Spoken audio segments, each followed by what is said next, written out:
Police കടക്കുകയുള്ളൂ. Riyaz KMR, Kerala vision news, Kozhikode.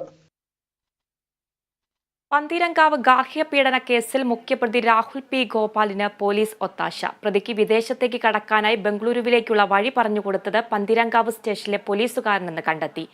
അതേസമയം രാഹുലിന്റെ അമ്മയും സഹോദരിയും മുൻകൂർ ജാമ്യാപേക്ഷ നൽകി.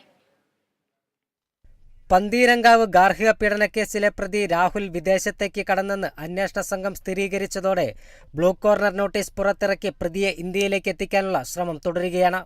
അതിനിടെയാണ് രാഹുലിനെ സംരക്ഷിക്കാൻ പന്തീരങ്കാവ് സ്റ്റേഷനിലെ പോലീസുകാരൻ തന്നെ കൂട്ടുനിന്നു എന്ന വിവരം പുറത്തുവരുന്നത്. ആരോപണ വിധേയനായ പോലീസുകാരൻ രാഹുലിനെ ബംഗളൂരു വഴി സിംഗപ്പൂരിലേക്ക് കടക്കാൻ സഹായിച്ചു എന്നാണ് കണ്ടെത്തൽ.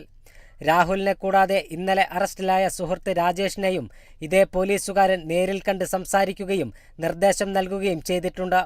നിരവധി തവണ സുഹൃത്തിനെ പോലീസുകാരൻ ബന്ധപ്പെട്ടതിൻ്റെയും സാമ്പത്തിക ഇടപാട് നടന്നതിൻ്റെയും രേഖകളും അന്വേഷണ സംഘത്തിന് ലഭിച്ചു. ആദ്യഘട്ടത്തിൽ പന്തീരങ്കാവ് പോലീസ് സ്റ്റേഷനിൽ നിന്ന് രാഹുലിന് വഴിവിട്ട സഹായം ലഭിച്ചതിൻ്റെ വിശദാംശങ്ങളാണ് ഇതോടെ പുറത്തുവരുന്നത്. പരാതിയെ പോലീസ് ലാഘവത്തോടെ കണ്ടെന്ന പെൺകുട്ടിയുടെ കുടുംബത്തിൻ്റെ ആരോപണങ്ങൾ ഇതോടെ സാധൂകരിക്കപ്പെടുകയാണ്. വിശദമായി ചോദ്യം ചെയ്തതിന് ശേഷമായിരിക്കും രാഹുലിൻ്റെ കുടുംബാംഗങ്ങളെ പ്രതി ചേർക്കുന്ന കാര്യത്തിൽ തീരുമാനമെടുക്കുക. ആരോഗ്യ പ്രശ്നങ്ങൾ ചൂണ്ടിക്കാട്ടി അമ്മയും സഹോദരിയും ചോദ്യം ചെയ്യലിന് ഹാജരായിരുന്നില്ല. ഇവർക്ക് വീണ്ടും നോട്ടീസ് നൽകും. അതേസമയം കോഴിക്കോട് ജില്ലാ കോടതിയിൽ അമ്മയും സഹോദരിയും മുൻകൂർ ജാമ്യാപേക്ഷ നൽകി. ജാമ്യാപേക്ഷ ഈ മാസം 20-ന് ജില്ലാ കോടതി പരിഗണിക്കും.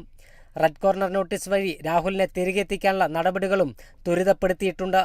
Kerala vision news, Kozhikode. ഇടവേള.